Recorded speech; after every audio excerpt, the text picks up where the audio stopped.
UPSC civil services examinations అంటే IAS IPS వీటి కోసం ప్రిపేర్ అయ్యే వాళ్ళ కోసం సిఎస్బిఎస్ అకాడమీ ఒక కొత్త బ్యాచ్ స్టార్ట్ చేస్తుంది.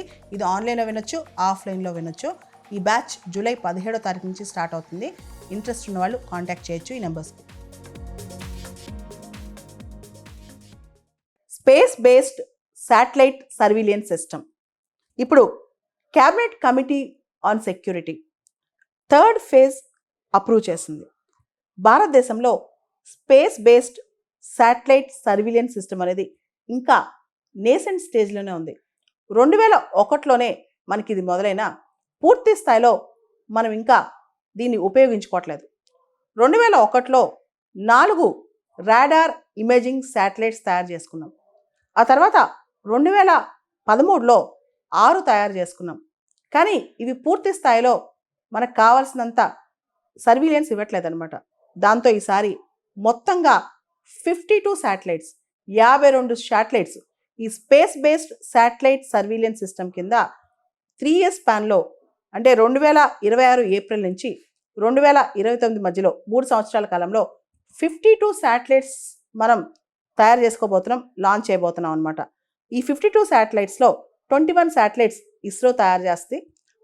తర్వాత మిగతా 31 శాటిలైట్స్ ఏవైతే ఉన్నాయో అవి ఇండియాలోని ప్రైవేట్ సెక్టర్ తయారు చేస్తుంది అనమాట.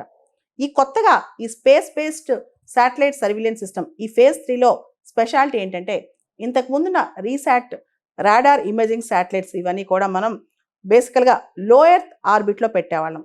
కానీ ఈసారి లో ఎర్త్ ఆర్బిట్తో పాటు కొన్ని శాటిలైట్స్ జియో స్టేషనరీ ఆర్బిట్లో కూడా పెడుతున్నాం అనమాట. దానికి ప్రధానమైన కారణం, లో ఎర్త్ ఆర్బిట్ అంటే రెగ్యులర్గా మనకి ప్రతిదీ ఇమేజ్ వస్తూ ఉంటుంది. జియో స్టేషనరీ అంటే భూమి తిరిగేటప్పుడు దానికి సంబంధించిన రియల్ టైం డేటా కూడా మనకు ఫాస్ట్ రావడానికి ఉంటుంది అనమాట. అంటే ప్రెసిషన్ కోసం, ఎగ్జాక్ట్గా సూక్ష్మమైన ఇన్ఫర్మేషన్ కోసం మనకి చాలా అవసరం అనమాట ఈ మొత్తం శాటిలైట్ ఇన్ఫర్మేషన్ అనేది. ఈ మొత్తం ఇన్ఫర్మేషన్ అనేది అంటే సర్వీలెన్స్ కోసం, నిఘా కోసం వాడుకోవచ్చు, బార్డర్ మేనేజ్మెంట్ కోసం వాడుకోవచ్చు, సెక్యూరిటీ దేశ భద్రత కోసం వాడుకోవచ్చు, అంతకంటే ఎక్కువగా డిజాస్టర్ రిలీఫ్ కావచ్చు, అగ్రికల్చర్ కావచ్చు, ఇలా చాలా వాటి కోసం మనం ఈ స్పేస్ బేస్డ్ సర్వీలెన్స్ సిస్టమ్ని వాడుకోవచ్చు అనమాట. ఈ శాటిలైట్స్ ద్వారా మనకి ఇంత అద్భుతమైన సర్వీలెన్స్ సిస్టమ్ వాడుకోవచ్చు అనమాట. యాక్చువల్లీ మనందరూ తెలుసు 1999లో కార్గిల్ వార్ జరిగింది. ఆ టైంలో మనకి ఎగ్జాక్ట్ ఇన్ఫర్మేషన్ లేదనమాట. దానికి సంబంధించి మనం అమెరికా వాళ్ళ జీపీఎస్ సిస్టమ్ అడిగితే వాళ్ళు రిజెక్ట్ చేశారు. తర్వాత ఇజ్రాయెల్, రష్యా మనకు కాస్త హెల్ప్ చేసాయి కానీ అవి సరిపోలేదనమాట.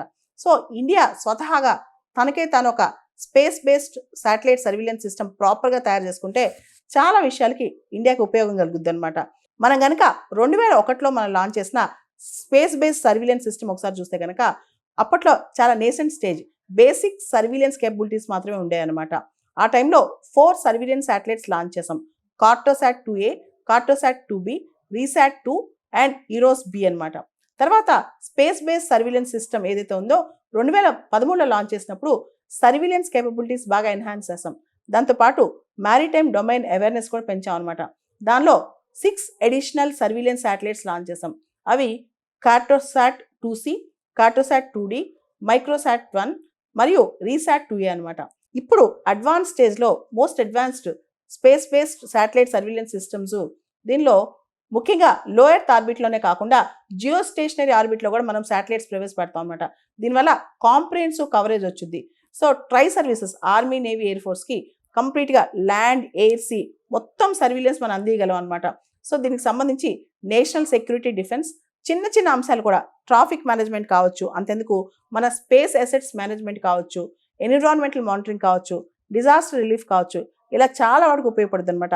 ఈ స్పేస్ బేస్డ్ సర్వీలెన్స్ సిస్టమ్ అనేది డ్యూయల్ యూజ్ టెక్నాలజీ. అంటే ఒక పక్క మిలిటరీ పర్పస్కి వాడచ్చు, ఇంకో పక్క సివిలియన్ పర్పస్కి వాడచ్చు అనమాట. కాబట్టి ఇండియా దీని మీద ఫోకస్ చేస్తూ దాదాపు 27,000 కోట్ల రూపాయలు దీని మీద ఇన్వెస్ట్ చేయనుంది త్వరలో. వీటిలో కొన్ని శాటిలైట్స్ లో ఎర్త్ ఆర్బిట్లో పార్క్ చేస్తాం, కొన్ని జియో స్టేషనరీ ఆర్బిట్లో పార్క్ చేస్తాం. జియో స్టేషనరీ ఆర్బిట్లో శాటిలైట్ ప్రవేశపెడితే 24/7 ఎగ్జాక్ట్ లొకేషన్ టార్గెట్ మనకి సూక్ష్మంగా, అతి సూక్ష్మంగా మనకి అన్ని తెలిసిపోతూ ఉంటాయి అన్నమాట. మనం జియో స్టేషనరీ శాటిలైట్స్ కక్షలోకి ప్రవేశపెట్టేటప్పుడు, అంటే 36,000 కిలోమీటర్స్ ఎర్త్ నుంచి హైట్లోకి ప్రవేశపెట్టినప్పుడు అవి 24/7 ఎర్త్ ఎలా రొటేట్ అవుతుందో అలా రొటేట్ అవుతూ ఉంటాయి. దీనివల్ల మనకి రియల్ టైం ఇన్ఫర్మేషన్ వస్తుంది.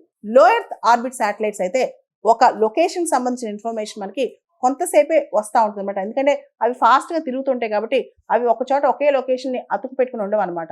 లో ఎర్త్ ఆర్బిట్లో శాటిలైట్స్ ప్రవేశపెట్టడం అంటే ఎర్త్ నుంచి 160 కిలోమీటర్స్ నుంచి 2000 కిలోమీటర్స్ మధ్య అనమాట. ఇంటర్నేషనల్ స్పేస్ స్టేషన్ కూడా లో ఎర్త్ ఆర్బిట్లోనే ప్లేస్ అయి ఉంది.